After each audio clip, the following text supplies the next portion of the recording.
నమస్తే అందరికీ.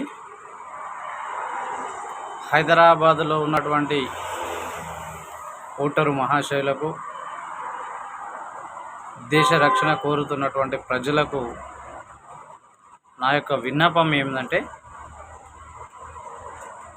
రాష్ట్రంలో ఉన్నటువంటి ప్రభుత్వాన్ని అప్పుడప్పుడు మార్చాలా అని అనుకొని మార్చితే ప్రభుత్వము ఏ విధంగా ప్రజలకు సేవలు చేస్తుంది, డెవలప్మెంట్స్ ఎలా చేస్తుంది అనే దాన్ని దృష్టిలో ఉంచుకొని ఇన్ని రోజుల నుంచి తిరుగులేని ఓవైసీ అని ఏ విధంగా అయితే పేరుగాంచిన ఓవైసీ ఉన్నాడో ఎంఐఎం పార్టీ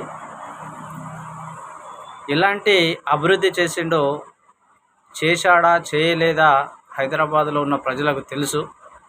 కాబట్టి ఇన్ని ఏళ్ళ చరిత్రను ఒక్కసారి తిరిగేయడానికి ప్రభుత్వాన్ని కానీ, అక్కడున్న ఎంపీ సీట్ని కానీ వేరే వారికి పట్టం కడితే, సత్తా ఉన్న క్యాండిడేట్కి పట్టం కడితే ఓవైసీ చేసిన అభివృద్ధికి మరియు ఇప్పుడు గెలవబోయే వ్యక్తి చేసినటువంటి అభివృద్ధికి తేడా అనేది తెలుస్తుంది. కాబట్టి ఖచ్చితంగా హైదరాబాద్ ఓల్డ్ సిటీ, ముఖ్యంగా మీరు హిందూ, ముస్లిం, క్రిస్టియన్ ఎవరైనా సరే మీ ఓటును ఒక్కసారి అక్కడున్న అధికారిని, అక్కడ ఉన్నటువంటి ప్రజాపాలకుని చేంజ్ చేసి చూడండి.